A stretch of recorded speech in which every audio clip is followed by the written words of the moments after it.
official and everything. Listen to that. Recording in progress. Here we go. Well, thank you, everybody, for tuning in to another episode of Friends Talking Nerdy. This is Tim Jousma, and joining me, I have the greatest legal mind in the Pacific Northwest. It is Professor Aubrey. According to you, I always have to say.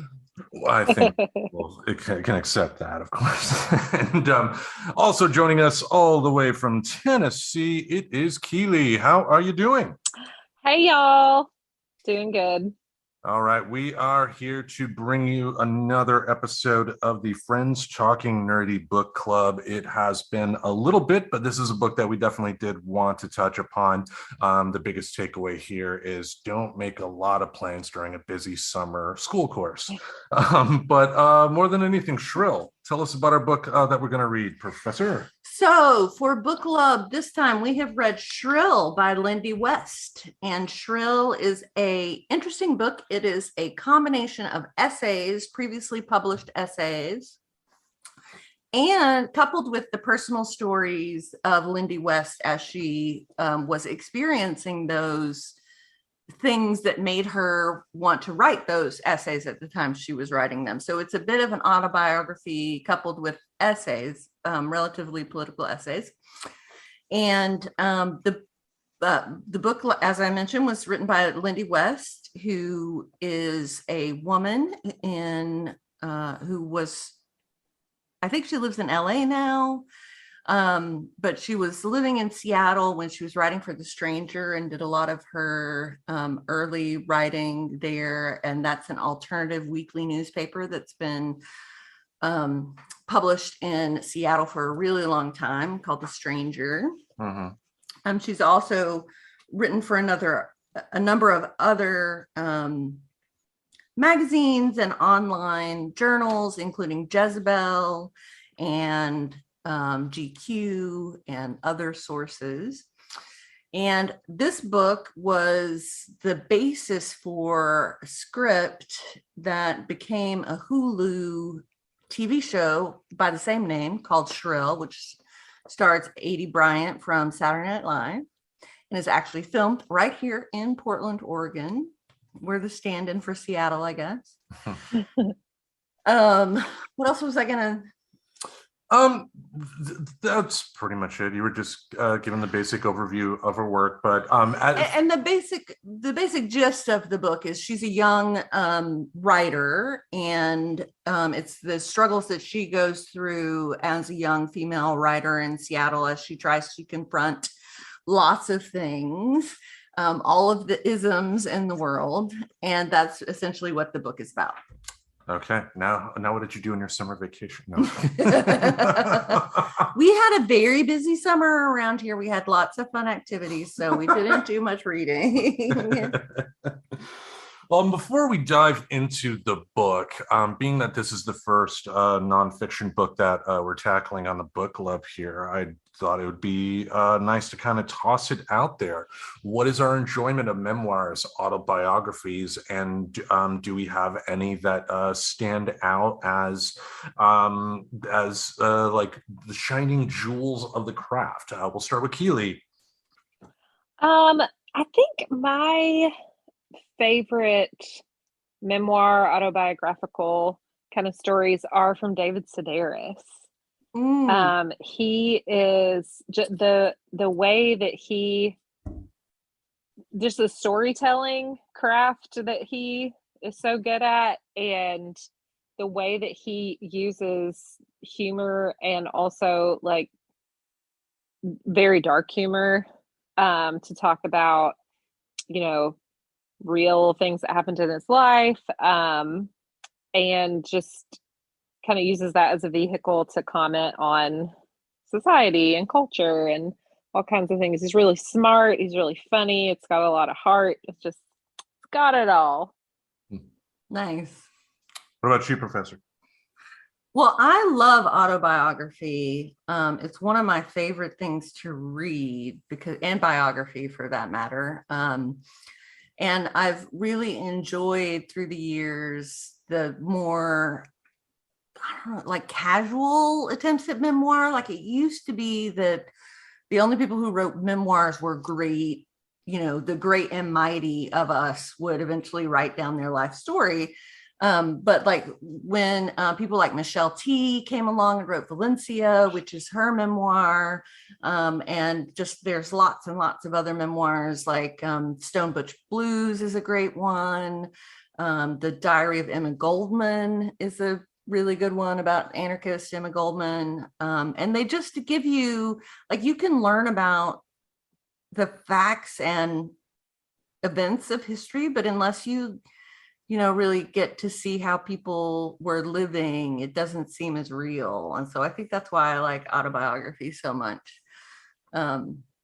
Starting, of course, with the most famous autobiography, which was the Diary of Samuel Pepys, who... Oh, that one? Yeah, the one that he wrote it a long time ago in England, and during the Great Fire in England, during the plague. So he was kind of the first chronicler of everyday life that we have in written form in English. So the world's first subtweet. I don't know. Yeah, exactly. The world's first subtweet.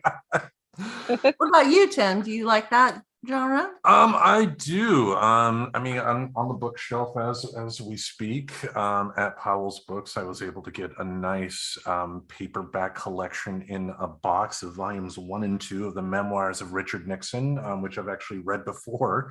Because that's what kind of nerdy we are. Yeah. So that was definitely fun. Bill Clinton's memoirs, My Life, is really good, if only because that's where I got like the greatest insult ever. And I guess he said it's an old Southern phrase of, I wouldn't piss in his ear if his brain was on fire. I love that one. That is a good one. I'll have to use that one because there are several people that I feel that way about. Yeah, lines like that are great. And I've also read like George W. Bush's memoirs. Those are actually pretty insightful. Definitely recommend checking out stuff like that. Also, have you read Obama's book? I tried. I think he's boring. I didn't like it. Just too dry. Like his idea of like a fun time would be like sipping Earl Grey and reading like a hardbound copy of like the Rise and Fall of the Roman Empire, and that sounds like fun, And like me, it's like, no, put something on that goes boom.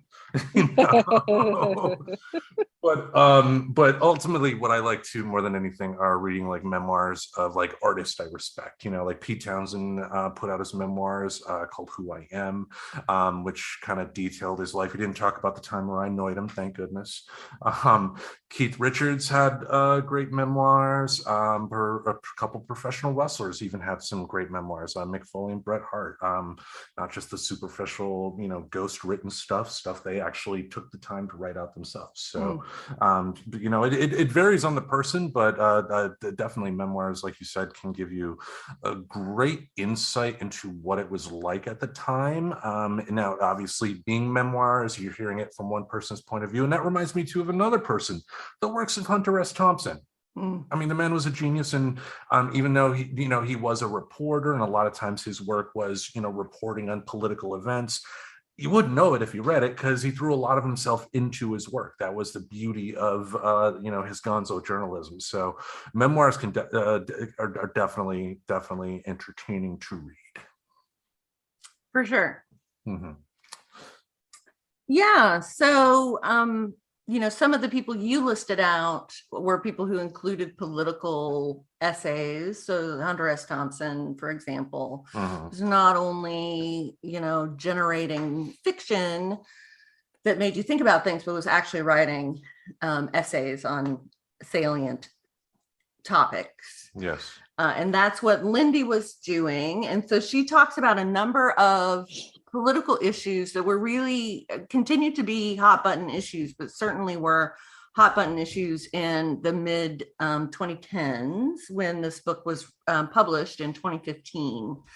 And so she sort of intersperses these essays, which are quite political, with her personal story. And so we thought we'd sort of talk about the different parts of the book kind of separately, and first talk about sort of the political issues that she brings up. And of course, she deals with, she herself is a cis female white fat-bodied person. And so identifying that way, and in some, I don't know the other ways that she might identify in terms of her identity. Right. But fat phobia, racism, transphobia, homophobia, ableism are things that permeate her experience of the world and that she talks about in the book.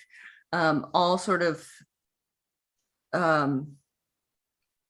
we see abortion also an issue that's in there that is more of a feminist issue, and I would say that misogyny is a huge one, and so I think we could talk about this book in the feminist context or an anti-racist context or any of those contexts, but I think it'd be good to talk about. Yeah, let's kind of go over some of the big points. Let's start off, I think, with the big focus of the work, and that's misogyny in today's culture. Because, to her point, there has definitely been some changes that have been made within the past 10 years, but a lot more needs to be done, of course. So, like, encountering that topic in the book and living it on a daily basis, how was her writing able to express that? And do you think she was able to express it in the right way, if that makes sense? I don't know. Keely, thoughts? In terms of what people... No, sorry. Go ahead, Tim. No, that's all I meant. So go ahead. You were wondering whether we thought her communication about it was authentic to our own experiences, and whether we thought it was effective in creating change. Yeah, simple question right now. I just yes. It there for you. I think first of all, I have to just come out and declare that you guys are a lot smarter than I am. So I don't want to play the caricature of the dumb Southerner, but I might be playing that role, sadly, in this podcast. But yes, I do think that the way that she talks about misogyny, the way that she writes about it is so matter of fact, and really, like, with the sort of the comedy club scene being kind of a boys club and all that, the way that she describes scenarios that she was in, where everybody else in the room is like, oh no, it's jokes, no, it's fun, we're having fun. She's like, no, that's not fun. And just kind of calls it out and names it what it is really interesting and that was interesting to me and really resonated with me, because sometimes I find myself thinking, like, am I crazy? Am I the asshole? Or is this fucked up?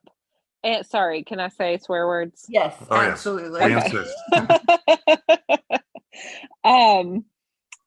So it felt very, like, genuine and authentic and realistic, like that things that we kind of take for granted, or it's just, well, that's the way it is.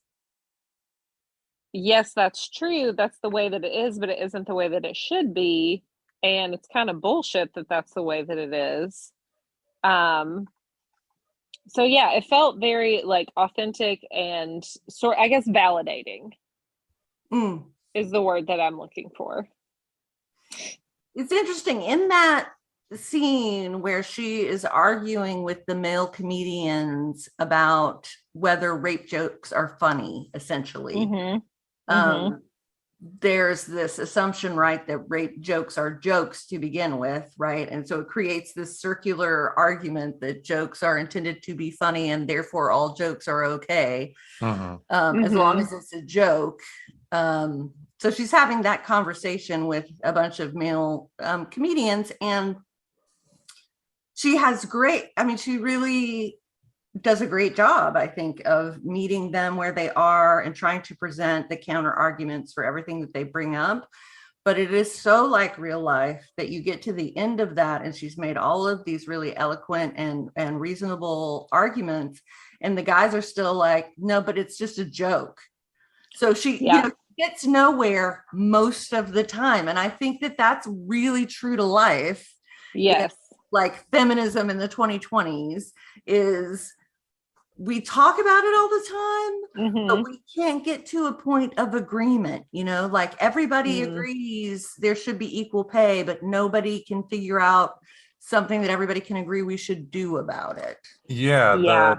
The story you mentioned is a story she talked about when she was on a show that W. Camus Bell, the guy who does work on CNN now, had on FX, and it was him interviewing her and another comedian by the name of Jim something or other. I forgot his name. Like, if you like stand-up comedy enough, you've probably seen him somewhere. But before we started the recording, when you had one of your meetings, I actually went to YouTube and saw that clip, and it was actually worse than she presented it in the book, because this was a classic situation of a host of a TV show getting on one guest who has TV experience, who's kind of up for basically loading it up to where the person that he ultimately agrees with is the one that comes out ahead. And she, on the show, you could see like some of her facial expressions, which she ends up talking about in the book.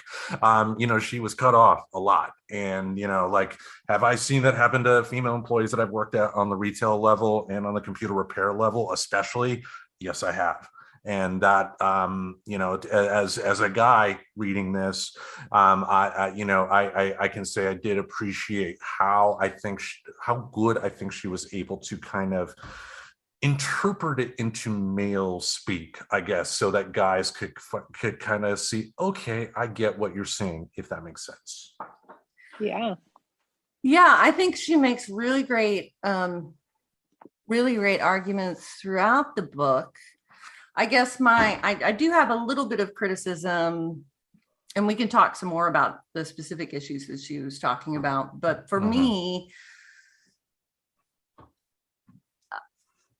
it felt a little bit derivative of prior feminist memoir / autobiographical / essays. And I'm thinking particularly of Feminine Mystique. I don't know have you read that, Keeli? I have not read it cover to cover. I'm aware of it. But no, I haven't really familiarized myself deeply. Have you read it, Tim? I have a personal autograph no. So this was a book by Betty Friedan that was written about the experience of being a middle-class housewife in the 50s and early 60s, and that sort of Stepford wife kind of position and how not fulfilling that was, and her experience of it. And so this is kind of a similar, it's just a different snapshot in time of the experience of being a woman in America, I think, because it is very true in terms of misogyny. It's very true to my experience, which is that there's lots of misogyny around. People don't like to own it. And so people will point at it and examine it and interrogate it, as we say these days, but nobody really does much about it still. Yeah, I think that's the part that's so frustrating, is that with misogyny or lots of things in the world today, that we love to talk about it, but nobody really wants to change their behavior. Like, even the people who, like the progressive white ladies want to talk about all the things, but like, until we change our behavior and inspire others to change theirs, it's just kind of feels like a stalemate. Especially when you have the situation like she brought up in the book with people like Patton Oswalt. She made it very clear that that what she was saying about him, I mean, she wasn't ripping into him, but she was also very clear that he has at times, even though he does have a reputation of being a progressive comedian, of being a nice guy and all that, he's also been on the wrong side of these opinions before, in terms of like defending Daniel Tosh with the rape jokes, because that's what Lindy West was on the TV show. It was not Jim Gaffigan, Jim Norton or something. Jim Norton is exactly Jim who Norton. it was. So it was defending, it was essentially talking about the Tosh situation, to where Daniel Tosh at the time, are you familiar with his work? I am. Unfortunately, yes. Yeah, he's kind of like a modern frat bro version of Don Rickles, and I guess at a comedy club one time just made some inappropriate comments, but tried to. This was when he was making a rape joke, and someone heckled him and said, "Rape's not funny," and he said, "I hope that everybody rapes you right now," as she left the. Just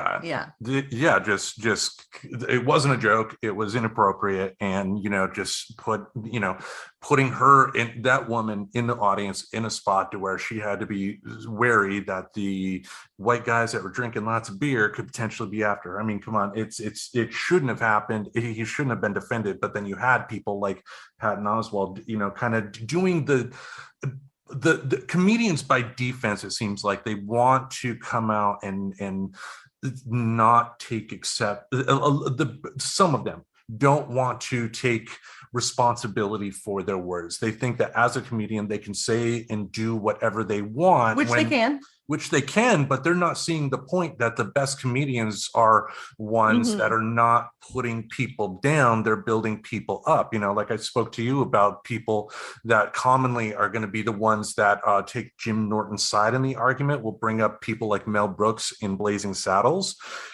Show me where in Blazing Saddles Mel Brooks was supporting racism, where he was making the racists in that movie look out to be heroes. He wasn't. He was laughing at them and using their words against them. That is different than what Daniel Tosh did. Yeah, I agree. I don't know if it was, I can't remember if it was in this book or if it was I can't remember who said it. It was either Lindy West or David Sedaris or Bianca Del Rio, who is a drag queen that I enjoy, who's an insult comic and says horrible things about everyone and it's like South Park, like no one is safe. Everything is on the table. But they talk about punching up, like comedy is good when you're punching up. And I think it was in this book that Lindy West talks about Chris Rock talking about the idea of punching up is funny. Like that's why it's funny it feels better to like poke fun at political leaders or people in positions of power and privilege, but it's not funny to punch down. And it kind of feels like a rape joke is never not punching down. And she gives a great example, a great analogy in the book. How would a person react if Tim Cook at Apple went to an Apple store and started goofing on a part-time worker there? Right. That's not appropriate. Right. and the same thing should be said. The guys, which was one of the lessons from Louis C.K.'s situation, I think, really, is that he at least stated that he didn't really get until it came out and he was interrogating that behavior was, the people he was asking to do things with him were much less powerful than he was. They were up and coming comics. They weren't on the same level as him. It wasn't an even playing field. And so I think that, that happens all the time. Like people will use diminutive names like Sweetie or Honey or Missy or Lady or something like that, in a way that is like honorific but is really meant to other and create distance between people. It's condescending. Mm-hmm. Yeah. It's very condescending. And so it's like we can look at anybody's behavior could be, I think it's true that anybody's behavior can be problematic. It's all dependent on the context. Yeah. Indeed. And when somebody says, you know, hey, I've felt some kind of way when you said this to me, I think that like, not that the intention doesn't erase impact, but when, and you know, if something is harmful is said, the intention doesn't erase the harm, but when the harm is brought to the other person's attention, the way that the other person responds, I feel like is everything. Like if, you know, a coworker is like, hey, like you talked really crazy to me in front of some people and I feel some kind of way about it. If I'm just like defensive and worried about defending my own self and not acknowledging the harm that was done to the other person, that's problematic. But if I'm able to be like, oh, wow, thank you for teaching me that. Like, thank you for letting me know, like, what can we do different next time? How can we go forward? You know what I mean? And I feel like a lot of in the like these male comics in the stories in the book, there's no self-awareness. There's no like there's not enough self-reflection to be like, oh, like I participated in causing harm and let me like tend to the person who was harmed versus just defending my own self. Absolutely. Yeah. And it is interesting too how comedians are kind of fighting against that by claiming that somehow we're censoring them. I mean, people are not being censored for one, but where does it say that, you know, that you still can't have, you know, wild humor, you can't have extreme humor, you know, to Chris Rock's point, if he's the one who did come up with that phrase. I guess she mentioned he wasn't 100% sure, but Lindy in the book did. But, you know, if you know, you can, who says you can't have that type of humor without still punching up? I mean, example, Big Mouth, you know, the Netflix show is very raunchy, yet at the end of the day, you know, they do have a positive spin. They're trying to, you know, tell some good stories while getting some information out there. And I don't know, what do you think about that? Do you think do you think that's as disingenuous a thing as I feel it to be? Do you think that's just the kind of how some people say, I don't know. Do you get my point? I absolutely get your point. I think that these comedians, you know, so the question is this any different than what might go on in a school or a business or, you know, some other enterprise? How is it different that these are comedians versus some other men?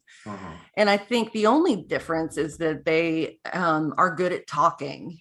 And so they're probably going to stand up and make arguments more so than maybe some other men who will simply disregard what was said and go about their business because there's no consequences for them for not listening or not being responsive. But I think that most men, if you confronted them for something they'd say, they go to intent first and say, I didn't mean anything by it. And then when you're explained that, nope, that's not enough, it doesn't matter that you didn't mean to do it. You did do it. So you do have to take responsibility for it. Everybody, very few people. I mean, I think this is how you identify someone who is a feminist or maybe somebody that you can communicate with, maybe somebody to be interested in nonviolent communication, some ability to get on the same page. Right.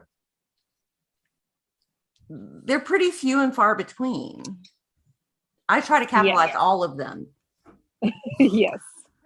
I don't think I've captured all of them yet, but sometimes it feels like I know all of them. The thing is with comedians though too, some of them do have a point in the sense that, you know, the good comedians are the ones that will essentially pull the scab off of society's ills in order to expose it for what they are. You think of people like Richard Pryor, George Carlin, who have done some really, really stellar work throughout the years, while also, you know, putting out material that's not going to be shown on PBS in the morning, you know. So but the problem I have, it's like a quote that the Reverend loves to bring up about John Cleese making a comment about not making jokes for stupid people.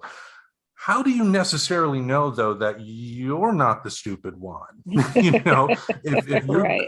if you're a white male growing up and used to life in one particular way and don't have any idea that life is a different way, just because you have not experienced it, how can you honestly say, you know, how can you honestly defend making jokes about stuff that you don't experience? You can't. I think you can make jokes about things you don't experience. I don't think there's a rule that you can't do that in a way that's responsible. But does anybody need to hear me as a 45-year-old white man getting up on a comedy stage making jokes about racism in America today? Well, I mean, Not if you really. felt called to comedy, I wouldn't say that just because you're a white man doesn't mean that you can't do something that you want to do. Even though I think in general, we need to hear a whole lot less from people who happen to look like you. Yeah, I agree. Except for podcasts, this one in particular. I think I think that's an interesting idea that you brought, like who's allowed to comment on things. And I think anybody can say whatever they want, but with the caveat of, like, I have not lived this experience. You know, like, as a white lady in a predominantly Black school, sometimes I feel, well, and really, like, there's a predominantly Black school district in some ways. Sometimes I feel frustrated that when we have, like, special groups on, like, equity and diversity and inclusion, it's mostly white women in their 30s and 40s who are coming together to try to make a plan to help our colleagues. But I also think that Black people, brown people, people who are disenfranchised are exhausted with educating the white ladies, and that it can be an opportunity to, like, use our power and privilege to educate our counterparts, not our counterparts, but our colleagues. And I think I think when you can speak about it from a place of cultural humility and say, like, I'm not the expert on this, here's what I learned from some experts, and kind of honor where, you know, the stories that we tell are coming from. I think that can be some good work that we can do. So I think, like, with comedian, that's different than comedy, but I think that comedians can talk about and joke about and reveal, you know, the gross underbelly of our society, and that they can do good work in that way. But I think that it's the context, it's the way it's presented, it's, you know, who's benefiting from it, who's capitalizing on it. Yeah, it's tricky. It's a tricky gray area, but I think that I don't think anybody is discounted from talking about anything just because of how they look. A completely different question as to whether I would, as a consumer, consume whatever they were producing, right? Yes. Totally. Yeah, I mean, we've kind of tackled that in some ways on the show here, which is why we don't talk about music as much as we did, because, when we would talk about stuff like the Beatles and the Rolling Stones, we were definitely enthusiastic about it, but people that don't know us coming across us, if they have a choice between our podcast and somebody who's written a biography on the Beatles or the Stones or something like that, talking about the same music, they're going to talk about that. Well, we here at Casa Nerdy just Costing got nerd. Casa Nerdy. Casa nerd. We just got what is it called? Sirius XM. Sirius XM, yes. And there's lots of interesting things about Sirius XM, one of which is the extent to which they have musicians, artists, very well respected ones, DJing on Sirius XM.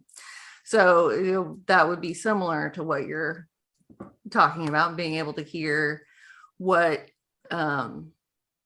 what would Tom Petty choose of the Beatles is much more interesting than what would Tim Jousma choose of the Beatles for his favorite song, right? Yeah, and that does not mean my opinion is any less valid, but nobody knows me. Everybody knows Tom Petty, so it's like I'm in a spot to where I feel that, yeah, I should put out stuff that people are going to want to say, I want to hear what he has to say about this. And I think comedians do need to put themselves in that spot too. Like, if you're a white guy, do you really need to be making rape jokes? Seriously? I'm not saying don't, because if you can find a way to make a joke that is funny but also makes people think and causes some good, then by all means go ahead and say it. But really ask yourself, should you be the one making those jokes? 9 times out of 10 you're going to find out the answer is probably no. Yeah, and I think it's that cultural humility is it's such an important concept, this idea that you admit that you don't know it all, but at the same time try to not put the burden on the historically underrepresented person, but instead to take on those burdens to figure stuff out on your own, like why it might be a bad idea to tell rape jokes, right? Like to have the kind of mind that's inquiring. And that's, of course, that's what we're talking about when we talk about bringing critical race theory to schools, is just a way to be more analytic and problem solving around these complex social issues. That's all it is. Absolutely. And like, as an educator in the state of Tennessee, it's very frustrating. It's demoralizing and disheartening to have such utter nonsense from our legislators and leaders in education. But the truth is that good teachers have always taught criticality, and they have always taught, like, before critical race theory was a word that people knew, good teachers have always done that. And I think that they will always continue to do so. And even if they can't do something specifically called critical race theory, they can. Right. They're already doing it. They're already teaching their students to engage in that kind of inquiry. Yes.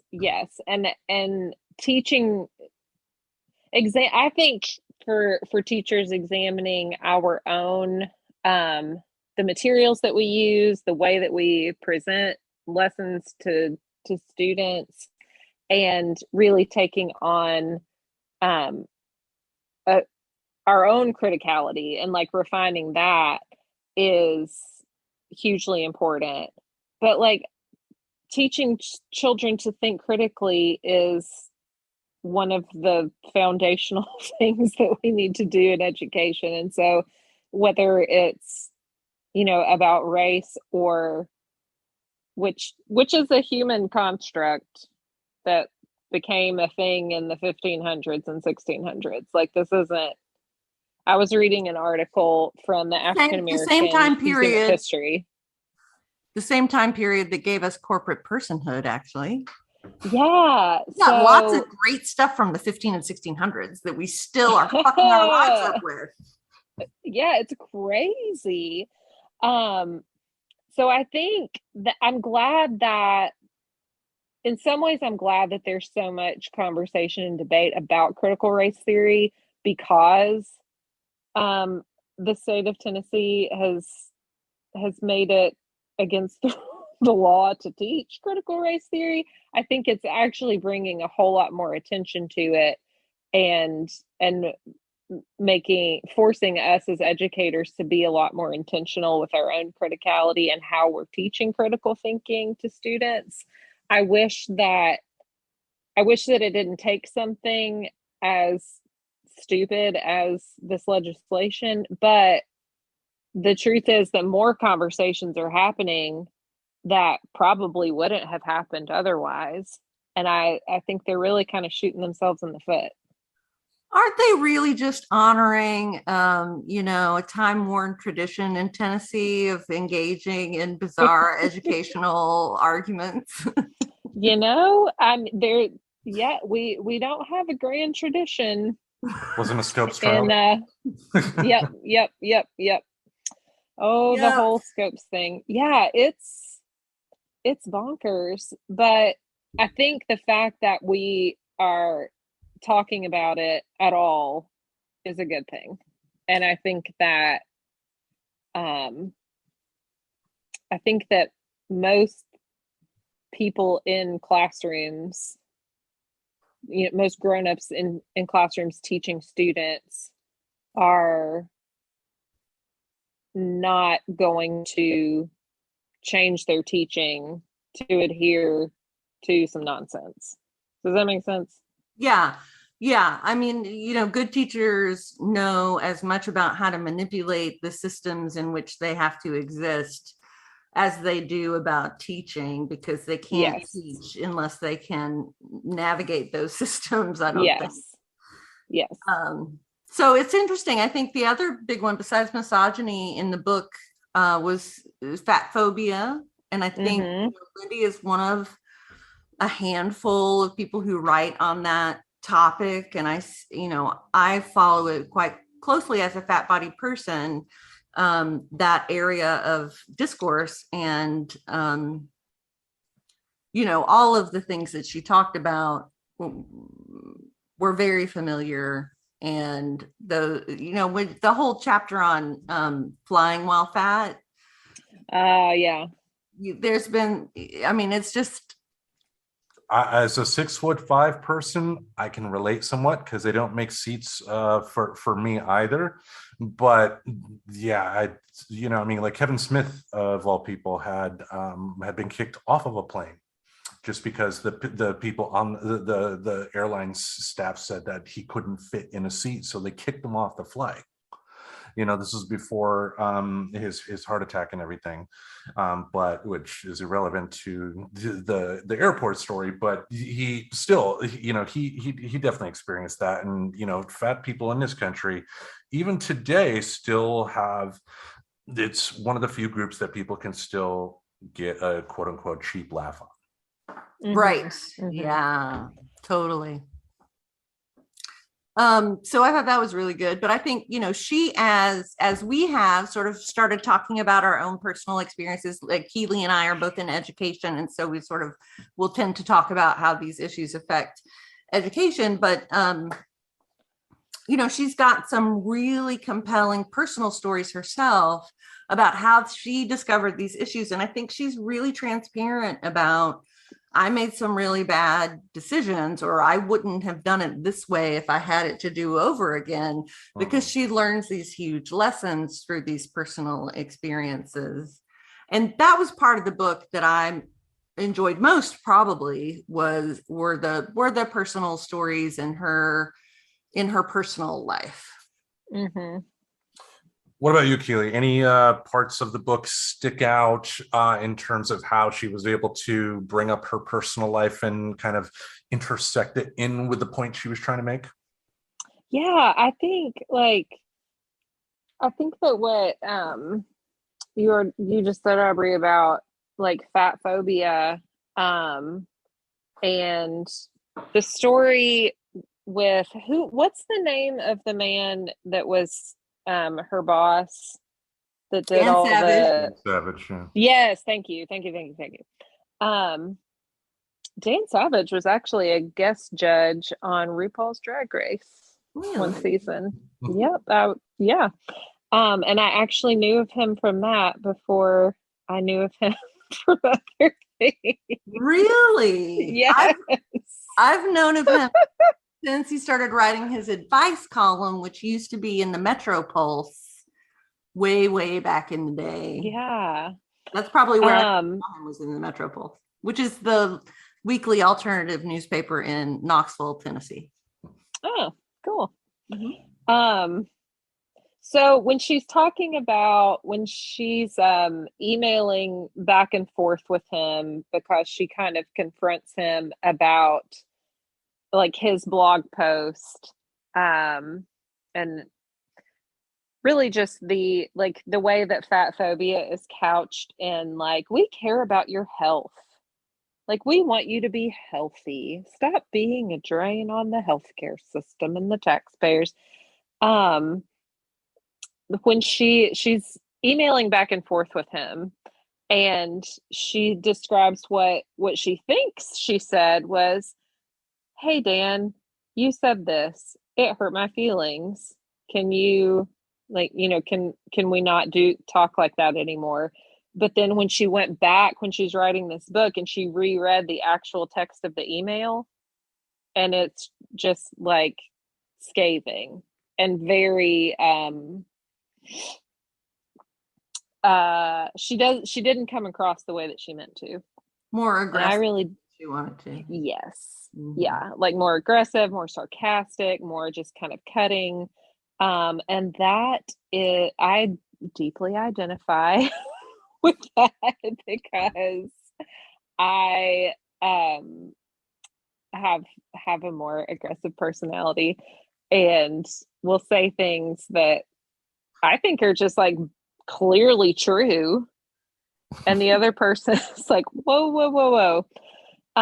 So just having like her reflecting on her sort of lack of self-awareness when she was younger and like dealing with weird vibes at work with her boss, I really identified with that. And then sorry, I lost my train of thought. Oh, when she talks about in the chapter called How to Stop Being Shy in 18 Easy Steps. And hold on, sorry, I'm looking for it in my book because I want to find where the sentence starts.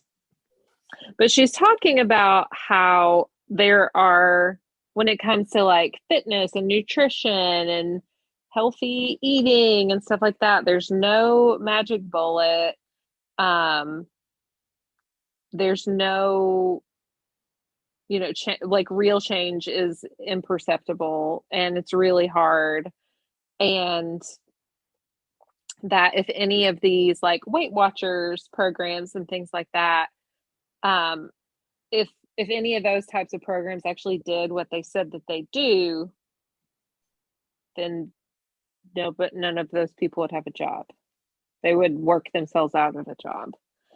And kind of talking about the self-help economy.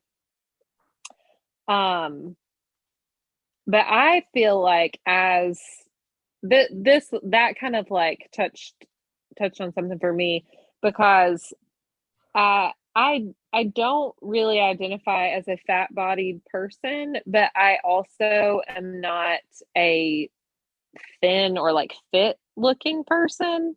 And I was when I was young. And then I gained 50 pounds when I was pregnant with my daughter. And before that, if I didn't like the way my jeans fit, I could just like not eat bread or like cake for dessert. And then the next day, it's fine. But being like medically overweight for the first time in my life as an adult, it's kind of like it's a strange sensation because like I'm 5'4", 170 pounds. Like that's not that crazy. But at my last physical, the nurse practitioner lady was like, "Okay, so here's some things you could do for weight loss." And it was just, I don't know, it was a weird sensation because I'm not like a big, curvy, voluptuous lady. But I'm not like a thin fit. Like I'm just not either one. And noticing, I don't know. I don't know. I feel like I sound real dumb and I'm rambling now. Oh, you don't sound dumb. I mean, I think the thing is there's lots of degrees of fatness, and they're Yeah. just like with racism, there are degrees of internal, you know, are you big enough to be considered a fat bodied person? Like if Mm-hmm. you felt like a fat bodied person and you said that, would that be okay? Or are you too small Mm-hmm. to be considered a fat bodied person? Yeah.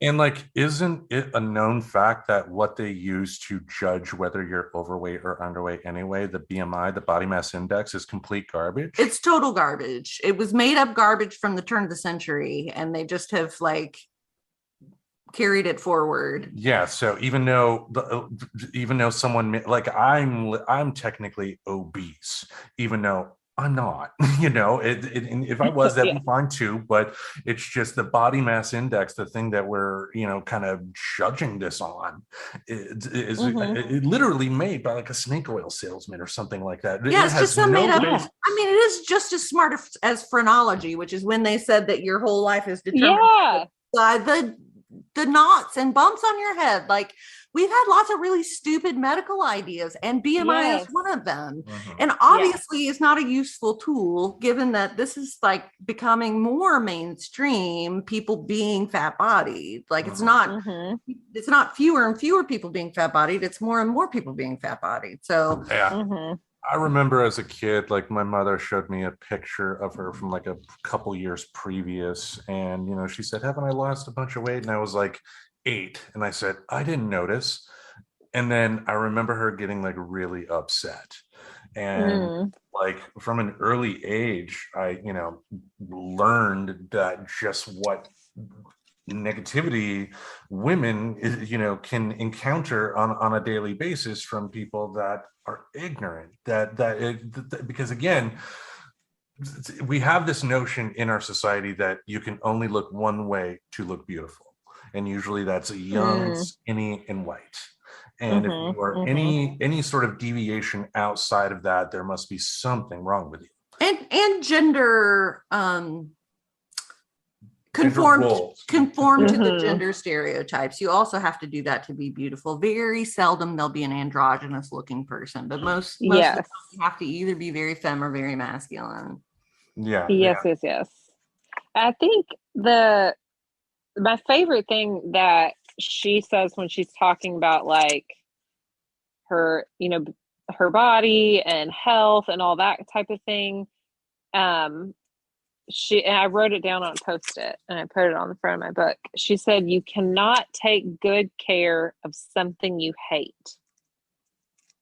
You can't. And I think that there's so much like diet culture nonsense that's fueled and makes bazillions of dollars on telling women that they should hate their body and that they should hate the way that they look. But I've I'm trying to think how to say it. You really can't take good care of something that you hate. Like I've in my like wellness journey, like physically and mental wellness, I have found a lot of joy and good feelings from making choices because I love my body because it carries around my brain and it carries around my heart and it lets me do stuff that I like to do, and making choices about like what I eat or how I move or don't move because like I want to take good care of my body that lets me do stuff versus like, oh my God, I hate how fat my stomach is. I hate how fat my thighs are. Let me do this exercise, try to make them smaller, la la la la la. But yeah, I just feel like it was really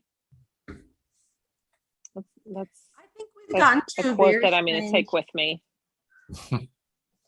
I know we need to wrap up soon and talk about sort of our general recommendations about the book, but just to add my 2 cents to that conversation, I think it's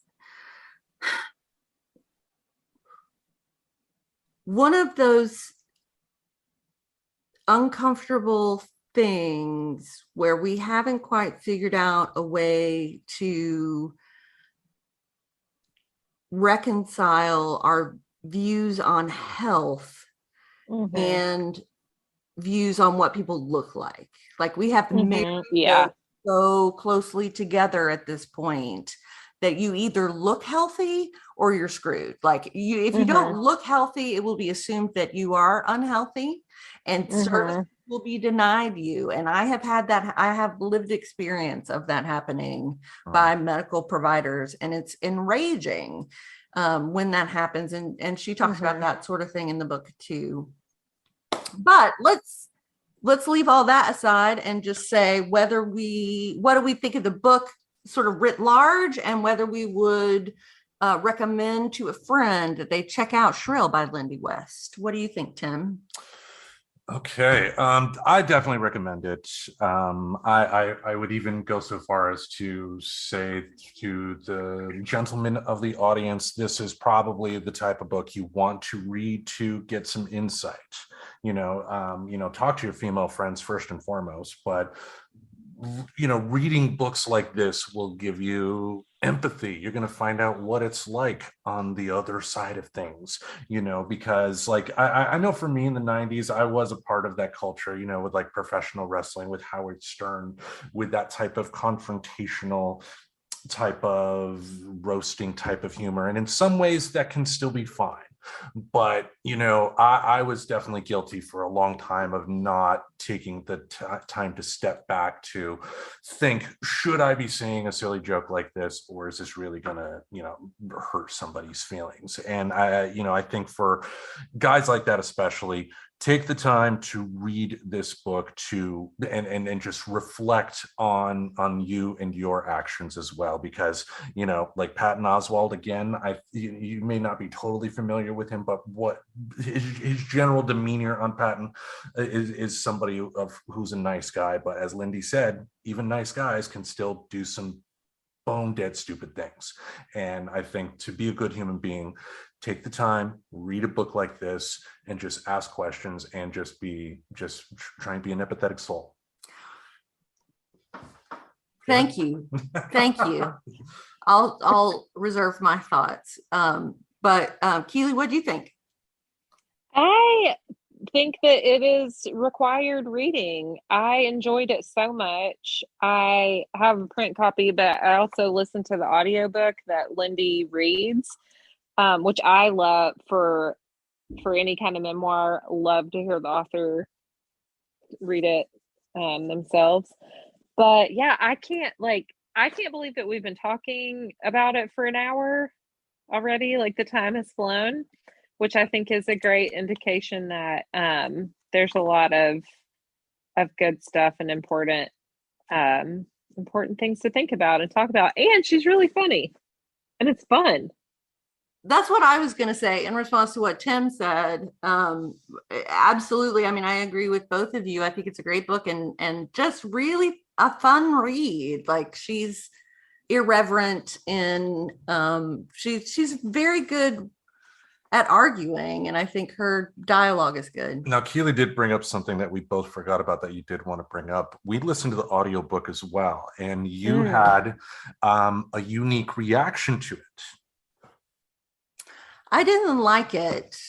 Her voice was different to me because I started out reading the book, and then we switched to the audiobook. So we were just listening to it together. And my expectation of her and sort of how she would talk and what her personality was like was different from how she portrayed it, or what it's really like. I suppose it's her. She would know what she's really like. But I found her like just maybe like too many words. Maybe not the best communicator, because she kind of comes out with